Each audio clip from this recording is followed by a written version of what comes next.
ഒരു മാറ്റമുണ്ടാകണം. അതാണ് ദൈവം നമ്മെക്കുറിച്ച് ആഗ്രഹിക്കുന്നത്. അപ്പോസ്തലനായ പൗലോസ് ഈ ലേഖനം എഴുതുവാനുള്ള കാരണം എന്താണെന്ന് ഞാൻ പറയുവാൻ താല്പര്യപ്പെടുകയാണ്. പൗലോസ്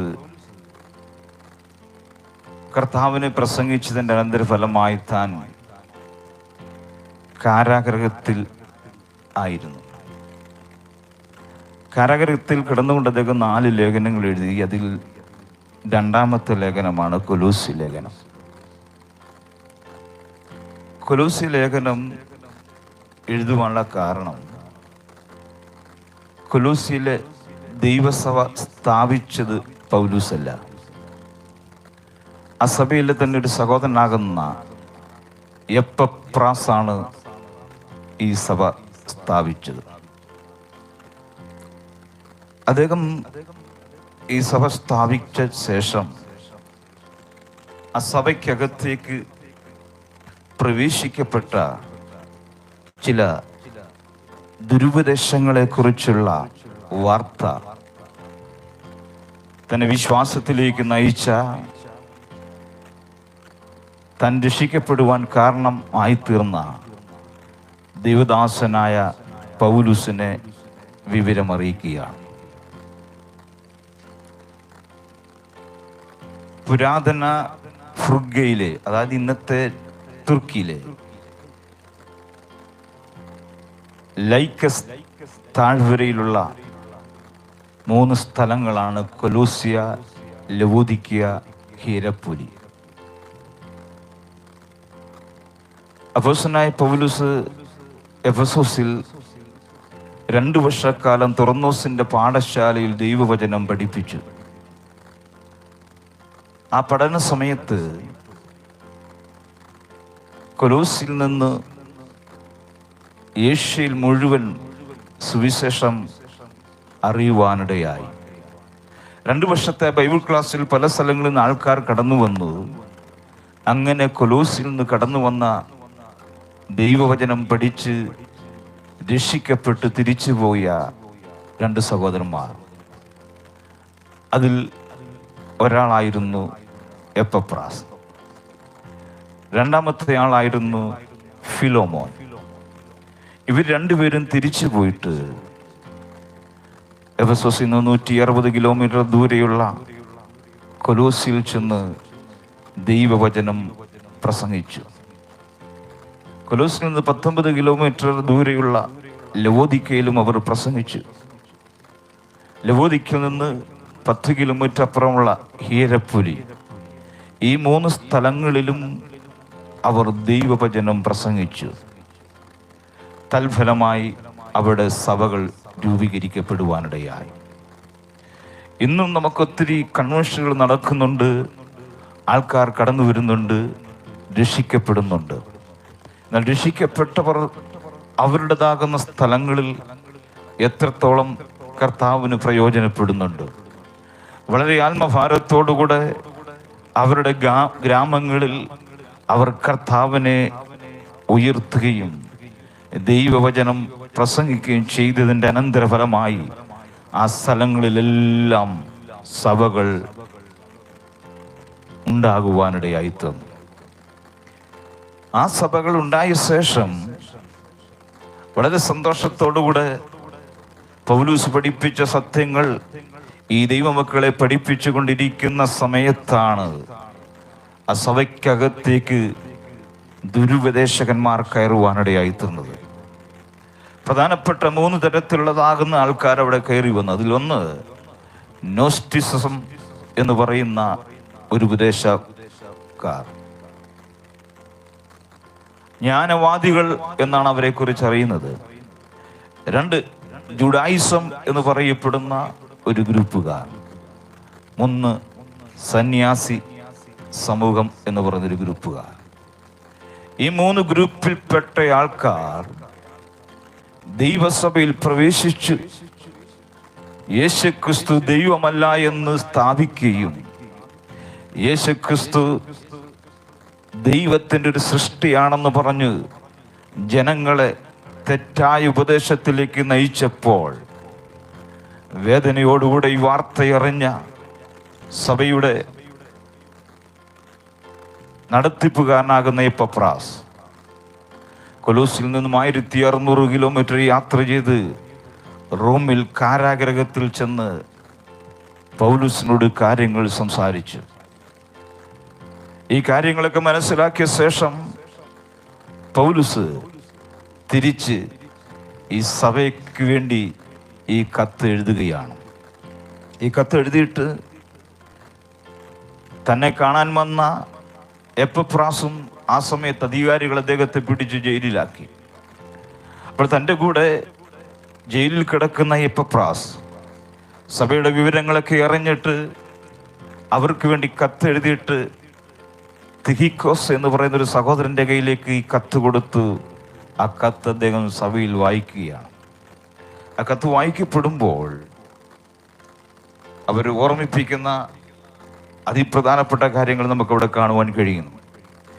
മനുഷ്യരെ പ്രലോഭിപ്പിക്കപ്പെടുന്ന തത്വജ്ഞാനം, ആ തത്വജ്ഞാനത്തിൽ നിന്നുകൊണ്ട് അവർ സംസാരിക്കുമ്പോൾ 2-ാം അധ്യായം 4-ാമത്തെ വാക്യത്തിൽ പൗലോസ് ഓർമ്മിപ്പിക്കുന്നുണ്ട്, ആരും നിങ്ങളെ വശീകരണ വാക്കുകളാൽ ചതിക്കരുത്.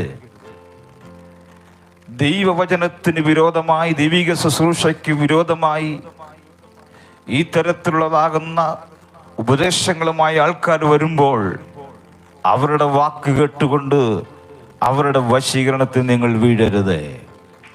മറിച്ച് നിങ്ങളെ രക്ഷിച്ച, നിങ്ങളെ വിടിവിച്ച, നിങ്ങൾക്ക് ജീവൻ തന്ന സ്വർഗത്തിലെ യേശുവിന്റെ വചനത്തെ ഹൃദയപൂർവ്വം ഏറ്റെടുത്തുകൊണ്ട് കർത്താവിൽ തന്നെ ആശ്രയിക്കുവാൻ തയ്യാറായാൽ നിങ്ങളുടെ ജീവിതത്തിലെ സകല പ്രശ്നങ്ങൾക്കും പരിഹാരം വരുവാനിടയായി തീരും. സ്തോത്രം. അവർ ക്രിസ്തുവിന്റെ ദൈവത്വത്തെ നിഷേധിക്കുകയാണ്.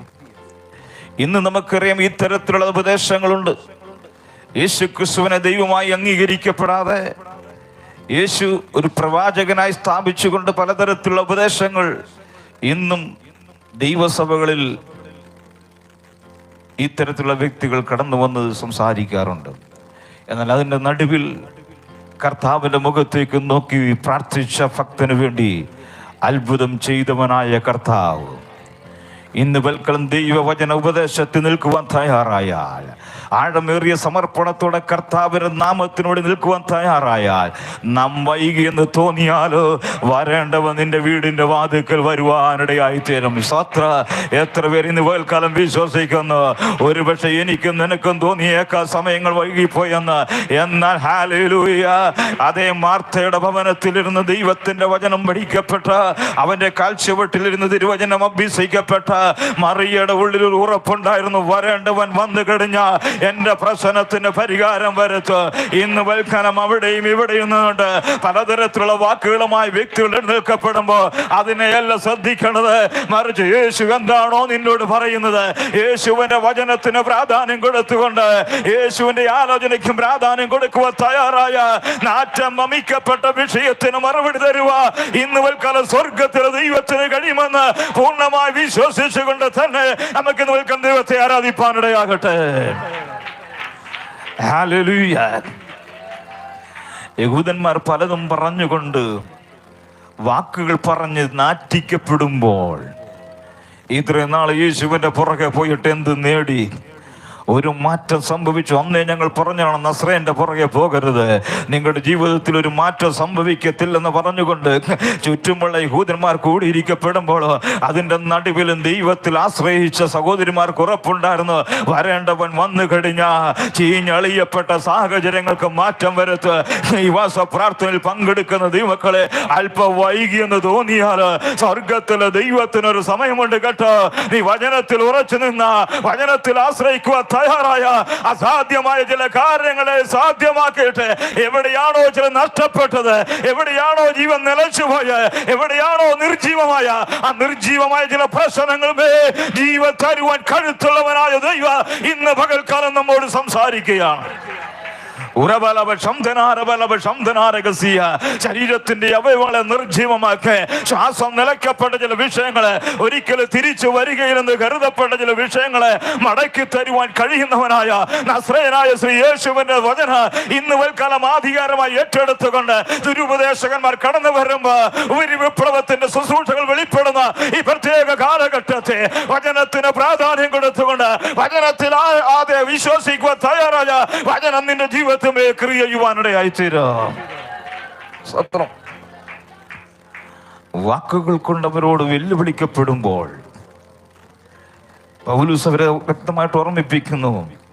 8-ാമത്തെ വാക്യത്തിൽ വായിക്കുന്നു, തത്വജ്ഞാനവും വെറും വഞ്ചനയും കൊണ്ട് ആരും നിങ്ങളുടെ കവർന്നു കളയാതിരിപ്പാൻ നിങ്ങൾ സൂക്ഷിക്കണം.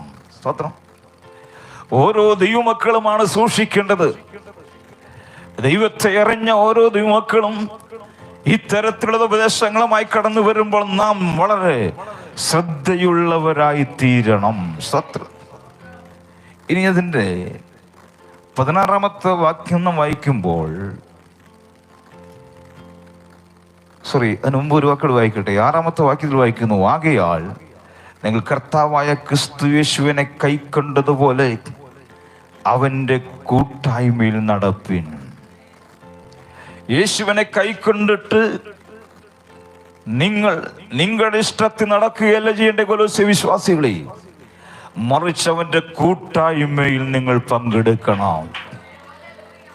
അത് മാത്രമല്ല, അവനിൽ വേരൂന്നിയും ആത്മീക വർധന പ്രാപിച്ചു നിങ്ങൾക്ക് ഉപദേശിച്ച് തന്നതിനൊത്തവണ്ണം വിശ്വാസത്തിൽ ഉറച്ചു സ്തോത്രത്തിൽ കവിഞ്ഞു ഇരിപ്പീ. അവനിൽ വേരൂന്നുക, യേശുവിൽ വേരൂന്നുക. വളരെ ആഴത്തിൽ അടിവേരുള്ളൊരു വൃക്ഷത്തിന്റെ വേരുകൾ അടിയിലേക്ക് പാഞ്ഞിറങ്ങുമ്പോൾ ചെറിയ ചെറിയ കാറ്റുകൾ വന്നാലും അത് നിലംപരിചയാകയില്ല. കാരണം എന്തെന്ന് പറയുമ്പോൾ അതിൻ്റെ വേരുകൾ, അടിവേരുകൾ വളരെ ആഴത്തിൽ നിൽക്കുകയാണ്. നിസാര വിഷയങ്ങളുടെ നടുവിൽ ഞാനും നീ പതറിപ്പോകരുത്. യേശു ക്രിസ്തുവിലും വചനത്തിലും വേരൂന്നിയ ചില ആടി ഉലയുന്ന ചില കാറ്റുകൾ ഇന്ന് പകൽക്കാലം നീ പ്രാർത്ഥനയ്ക്ക് കടന്നു വന്നപ്പോ നിന്റെ മനസ്സിനെ മതിചലിപ്പിക്കത്തക്ക രീതിയിലുള്ള ചില പ്രതികൂലത്തിന്റെ കാറ്റുകൾ എന്ത് ചെയ്യണം, എങ്ങനെയായി തീരുമെന്ന് ഭാരപ്പെടുന്ന ചില വിഷയങ്ങളുടെ നടുവേ ഇന്ന് പകൽക്കാലം ആടി ഉലയുകയാണോ? ദൈവത്തിന്റെ വചനത്തിൽ വേരൂന്നു, ക്രിസ്തുവിൽ വേരൂന്നുവാൻ തയ്യാറായ, ദൈവത്തിൽ ആശ്രയിക്കുവാൻ തയ്യാറായ, അവന്റെ വചനത്തിൽ പൂർണ്ണമായി ശ്രദ്ധിക്കുവാൻ തയ്യാറായ ഈ പ്രശ്നങ്ങളെ ഇന്ന് പകൽക്കാല നിനക്ക് അതിജീവിപ്പാനിടയായി ചേരാ. സ്തോത്രം. നമുക്ക് തന്നിരിക്കുന്ന അടിസ്ഥാനം ദൈവത്തിന്റെ വചനമാണ്. ആ വചനത്തെ വായിക്കുകയും അതിൽ വിശ്വസിക്കുകയും അതിൽ തന്നെ ഉറച്ചു നിൽക്കുവാൻ തയ്യാറായാൽ ഏതെല്ലാം പ്രതികൂലത്തിന്റെ സാഹചര്യങ്ങൾ വന്നാൽ വീണുപോവാൻ ദൈവം അനുവദിക്കത്തില്ല. എത്രയോ ഭക്തന്മാർ, എത്രയോ ശക്തന്മാർ വീണുപോകുന്ന ഈ ഭൂമിയിൽ പ്രിയമുള്ളവരെ, യേശുവിന് പ്രാധാന്യം കൊടുത്തുകൊണ്ട്, ദൈവത്തിന് വചനത്തിന് പ്രാധാന്യം കൊടുത്തുകൊണ്ട്, അത് നീ ഏറ്റെടുത്തുകൊണ്ട് വചനത്തിൽ ഉറയ്ക്കുവാൻ തയ്യാറായ നീ വീഴുവാൻ ദൈവം അനുവദിക്കത്തില്ല.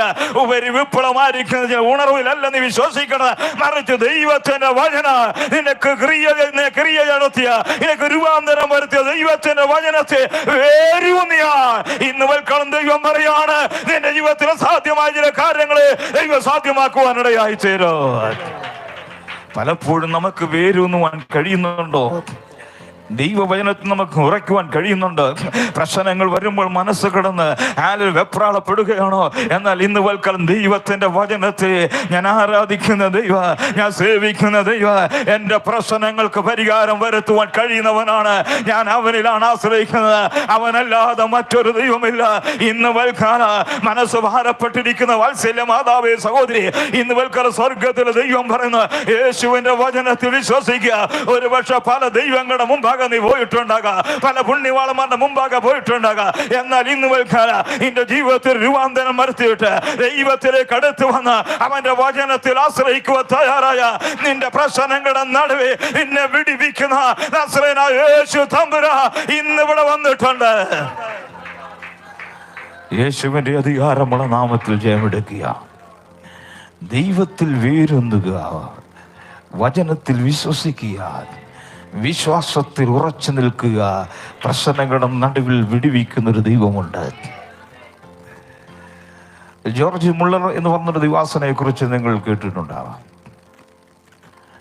ആയിരക്കണക്കിന് കുട്ടികൾക്ക് ഭക്ഷണം കൊടുക്കുന്ന, അനാഥരാകുന്ന കുഞ്ഞുങ്ങളെ ദത്തെടുത്ത് വളർത്തുന്നൊരു ദിവാസനായിരുന്നു ജോർജ് മുള്ളർ. അദ്ദേഹത്തിൻ്റെ ജീവിതത്തിൽ 12 ചരിത്രങ്ങൾ ഞാൻ വായിപ്പാനിടയായിത്തീർന്നു.